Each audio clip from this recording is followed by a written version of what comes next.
Salam Bapak Ibu dan saudara-saudara. Puji Tuhan, kondisi kita masih dalam keadaan yang sangat baik.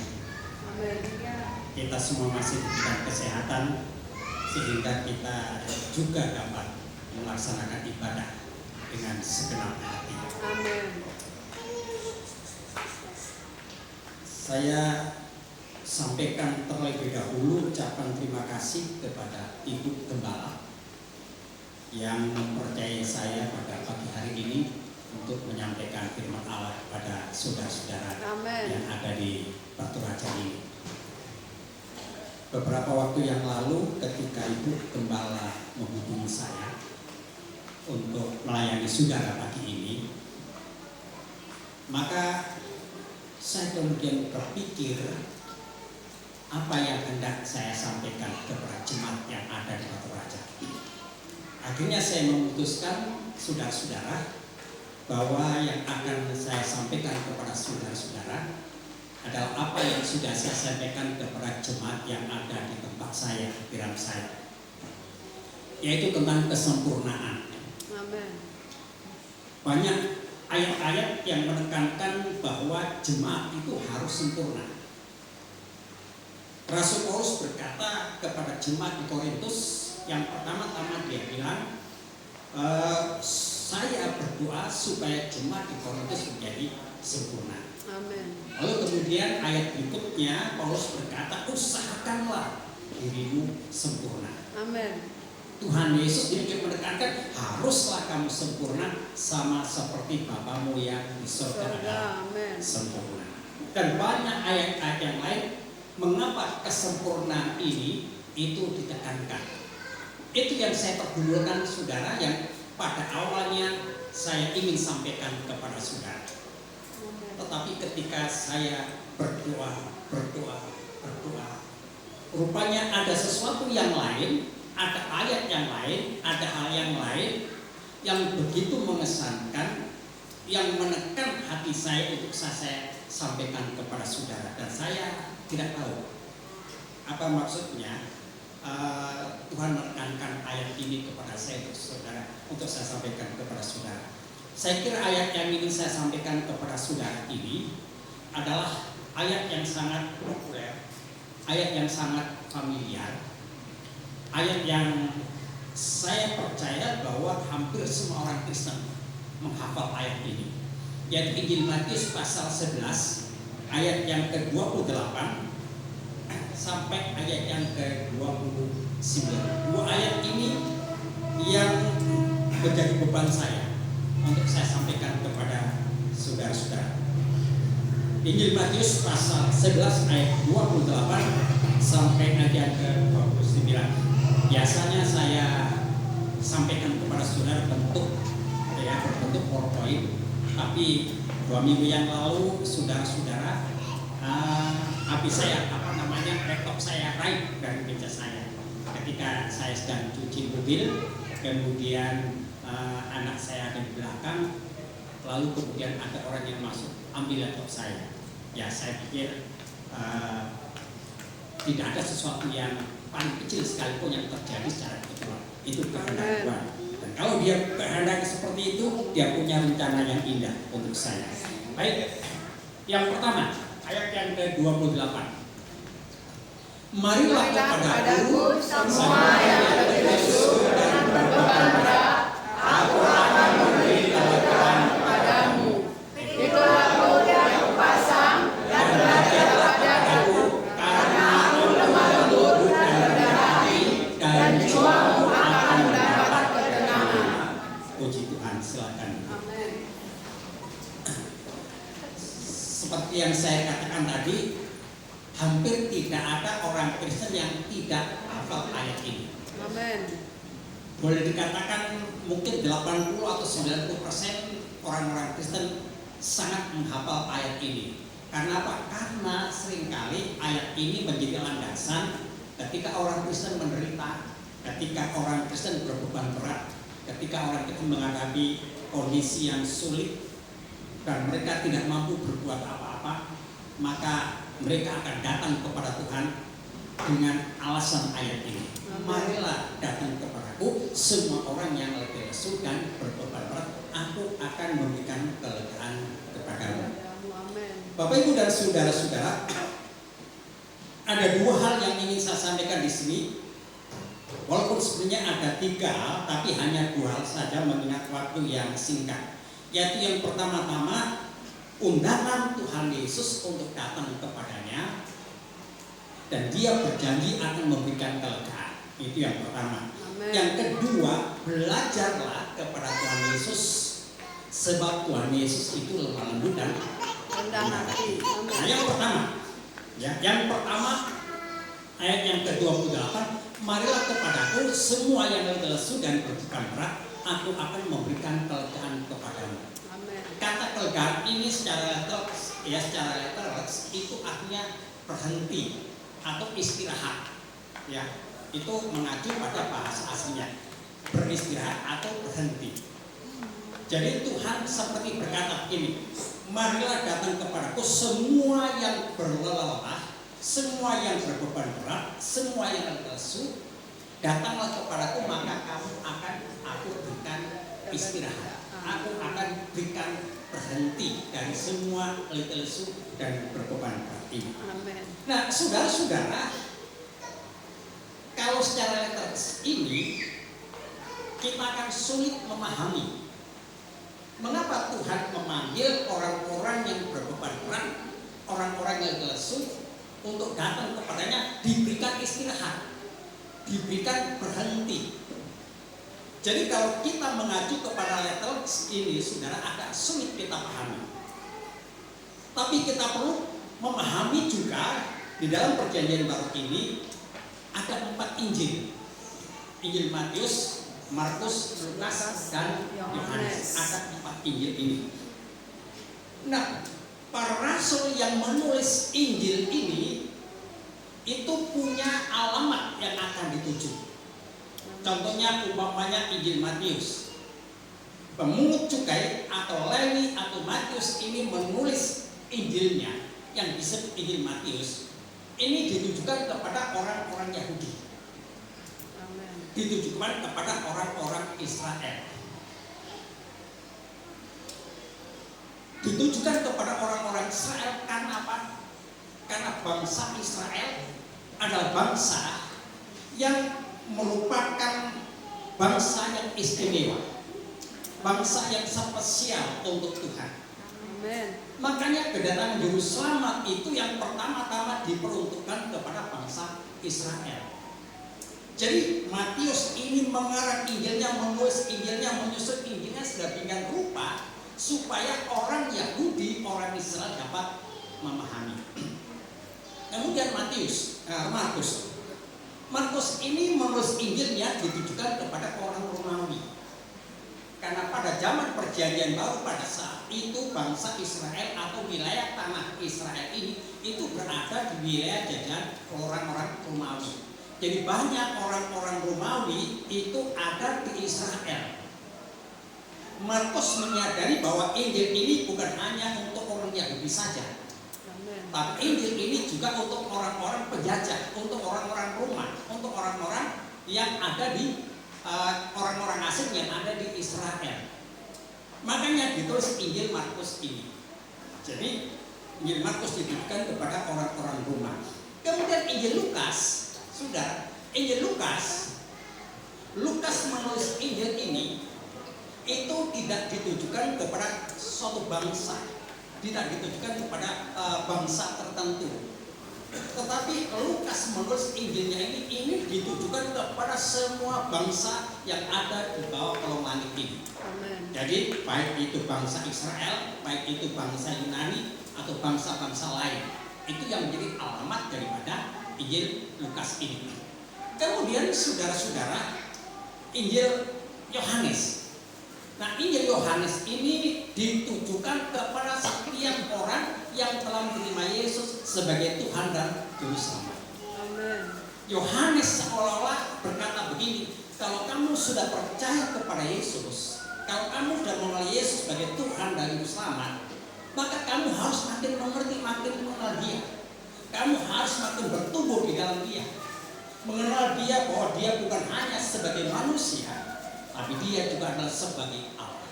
Amin. Jadi 4 Injil ini itu ditujukan kepada semua bangsa yang ada di kolong langit ini. Nah, sekarang saudara kembali kepada Injil Matius ini, undangan Yesus yang ditujukan kepada orang-orang Yahudi. Nah, Injil Matius seperti yang saya katakan tadi itu ditujukan kepada bangsa Israel, kepada orang-orang Yahudi. Bangsa Yahudi atau bangsa Israel itu bangsa yang sangat kental, yang sangat akrab. Bahkan Taurat ini itu sebagai landasan hidupnya, baik dari segi sosial, agama, dan lain sebagainya. Taurat ini menjadi landasan hidupnya.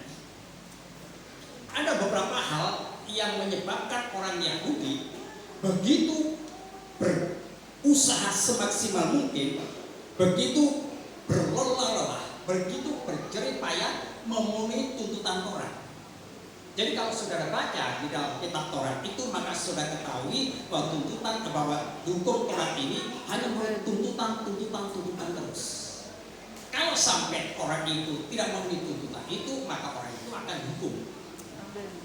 Jadi bangsa Israel ini menyadari bahwa Taurat itu merupakan tuntutan. Kalau sampai saya tidak mentaati Taurat, kalau saya tidak memenuhi tuntutan Taurat, maka saya akan mendapat hukuman. Karena orang Yahudi menganggap bahwa Taurat itu yang pertama-tama itu sebagai jalan yang menuju kepada Bapa di surga, sebagai jalan yang menuju kepada Allah.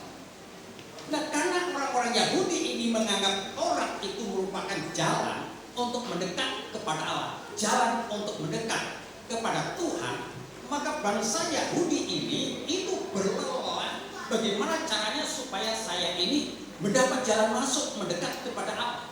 Amen.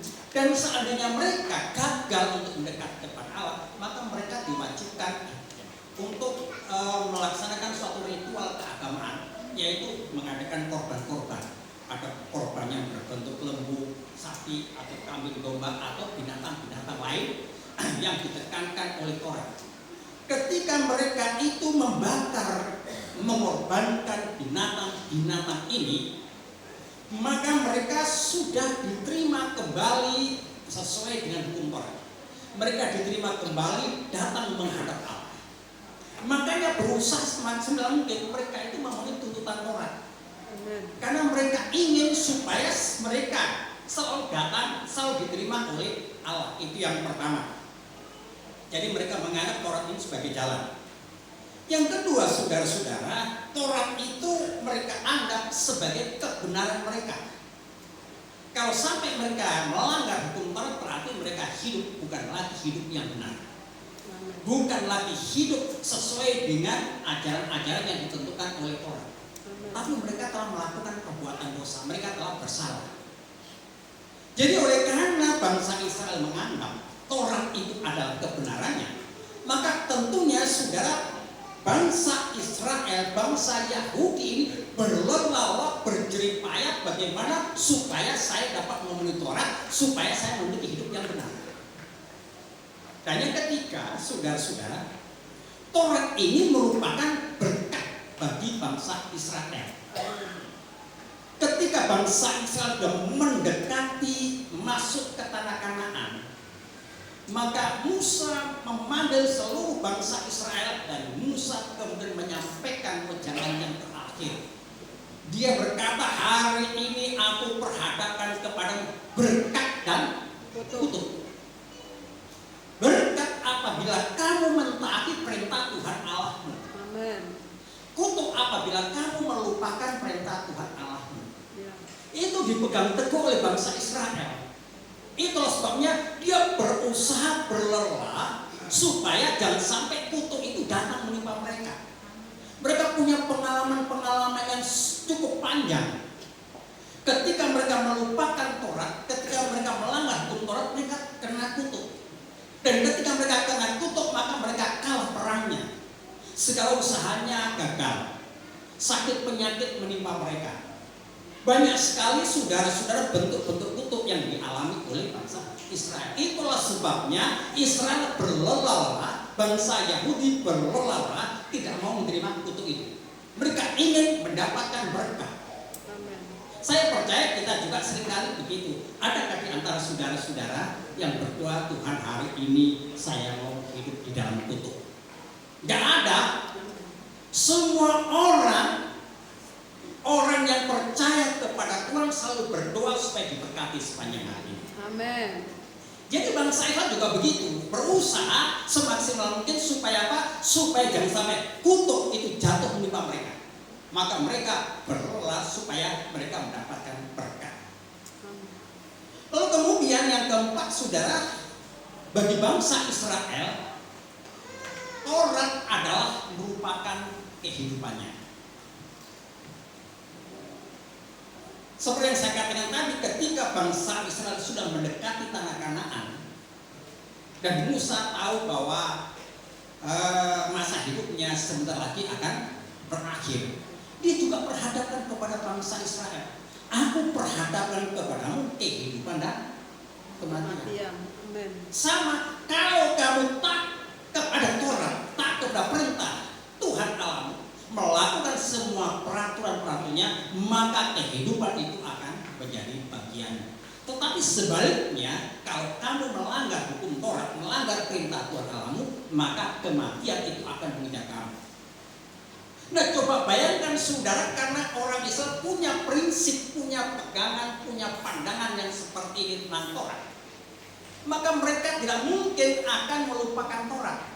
Mereka tidak akan mungkin melanggar Taurat. Mereka berusaha semaksimal mungkin pagi, siang, malam untuk memenuhi tuntutan-tuntutan Taurat itu. Nah, ketika Tuhan Yesus melihat bangsa Israel yang berjerih payah, berlelah, berbeban berat, berjuang mati-matian dari pagi, siang, malam, pagi, siang, malam, pagi, siang, malam. Dan Tuhan melihat seolah-olah tidak ada waktu istirahat bagi Israel. Tidak ada waktu berhenti bagi Israel untuk berjuang itu. Makanya undangan Tuhan ditujukan kepada bangsa, datanglah kepadaku. Amen. Datang kepadaku, maka aku akan berikan kamu istirahat. Datang kepadaku, maka kamu akan kuberikan perhentian. Sebab apa? Sebab semua tuntutan-tuntutan Taurat itu semua digenapi dalam diri. Amen. Makanya Paulus berkata begini, bahwa Kristus adalah kegenapan hukum Taurat dalam pasal 10 ayat 1. Kristus adalah kegenapan hukum Taurat, sehingga kebenaran diperoleh oleh tiap-tiap orang yang percaya kepadanya. Yesus, amen. Nah, saudara-saudara yang kasih, apa yang diperlukan oleh bangsa Israel? Apa yang dibutuhkan oleh bangsa Israel? Apa yang dikejar-kejar oleh bangsa Israel? Sesungguhnya itu juga dikejar-kejar oleh bangsa-bangsa lain. Amen. Khususnya kita semua ini. Tidak ada di antara kita, kecuali kalau saudara belum kenal Tuhan Yesus. Kalau saudara belum kenal Tuhan Yesus, ya tentunya sudah menjadi kehidupan sembarang, sembrono. Tapi kalau saudara sudah mengenal Tuhan Yesus, saya percaya bahwa saudara akan berusaha semaksimal mungkin supaya jangan sampai saudara memiliki kehidupan yang mengecewakan dia. Amen. Pasti sudah berusaha. Tetapi apa yang dibutuhkan oleh orang Israel? Apa yang sudah dibutuhkan? Apa yang oleh bangsa-bangsa lain dibutuhkan?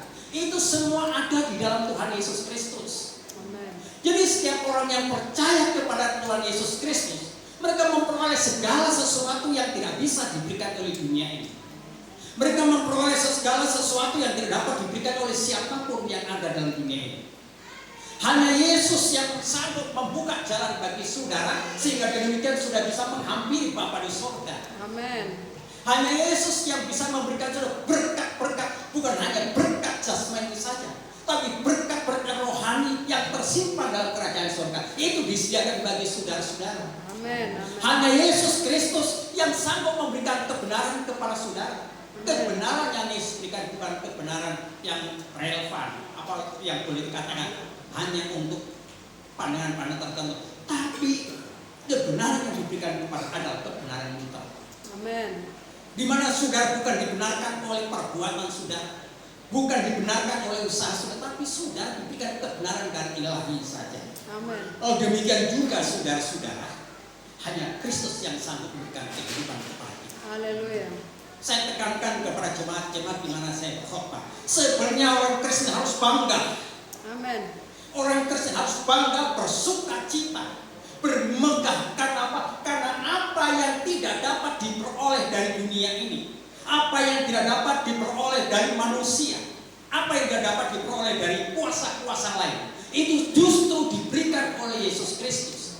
Amin. Ini saudara lihat orang-orang di luar Kristen, saudara, mereka berusaha setengah mati untuk mendapatkan pahala di surga. Mereka berusaha.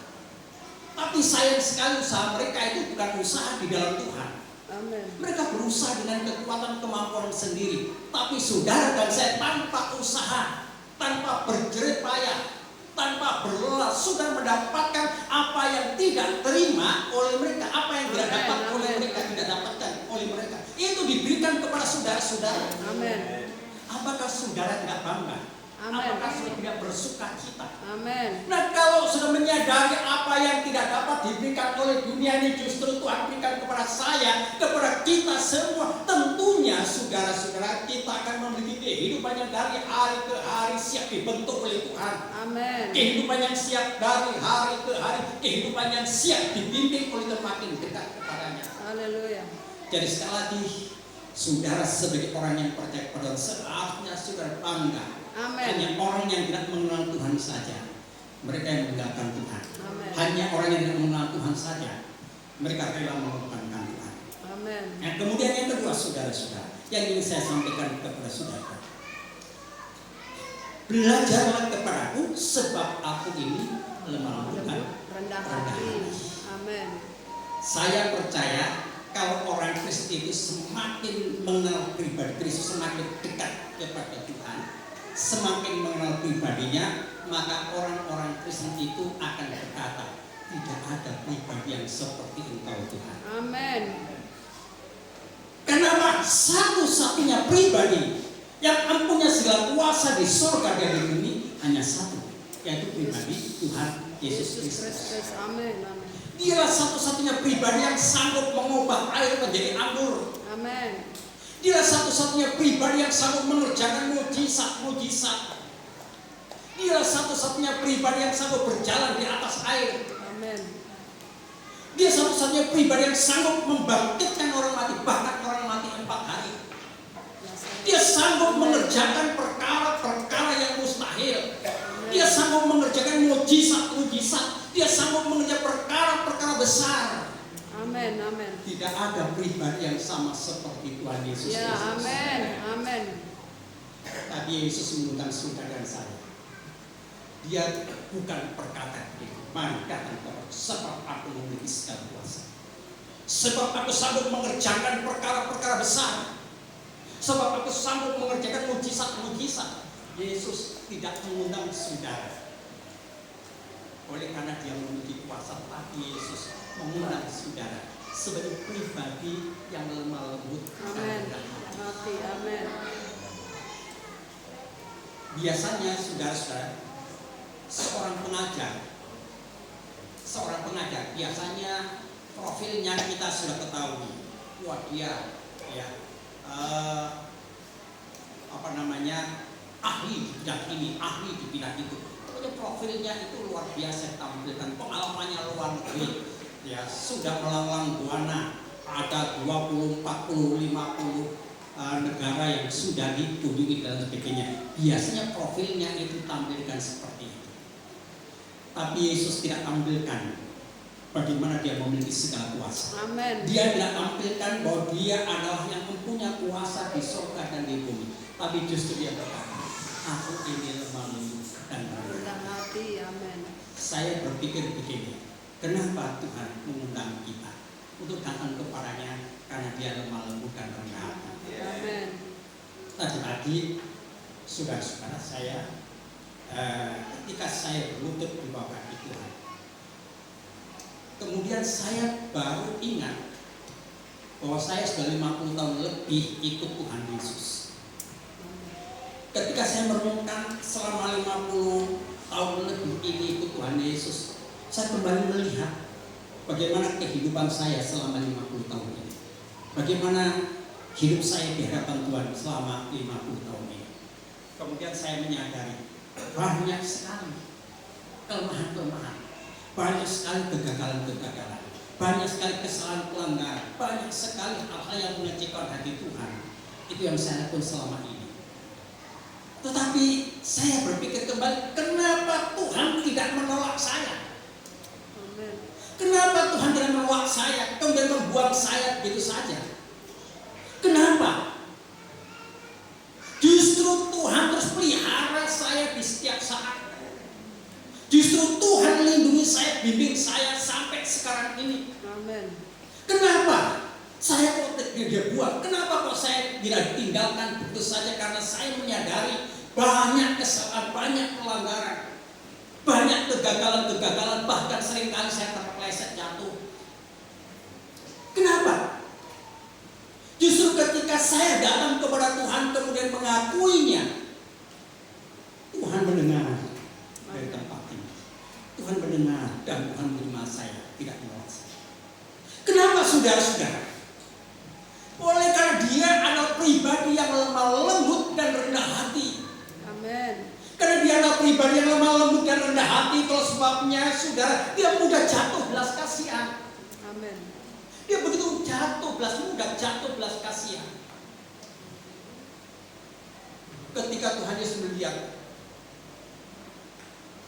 ribuan orang dalam keadaan lemah, Tuhan berkata, hatiku tergerak oleh belas kasihan. Amin. Ketika dia masuk di kota Nain, melihat seorang janda anak yang meninggal, mamanya ini menangis. Dan ketika Tuhan menemui janda ini menangis, maka tergeraklah oleh belas kasihan. Ketika ada orang-orang kusta yang ditolak oleh imam-imam, yang ditolak oleh bangsa Israel, yang ditolak oleh masyarakat Israel, mereka datang kepada Tuhan, maka tergeraklah hati Tuhan Yesus oleh belas kasihan. Amin. Demikian juga ketika ada orang buta berteriak-teriak, ya anak Daud, ya Kristus anak Daud, kasihanilah kami. Maka dia jatuh belas kasihan. Amin. Kita melihat kelemah lembutan Tuhan diwujudkan dengan sikap penuh dengan belas kasihan, penuh dengan kesabaran.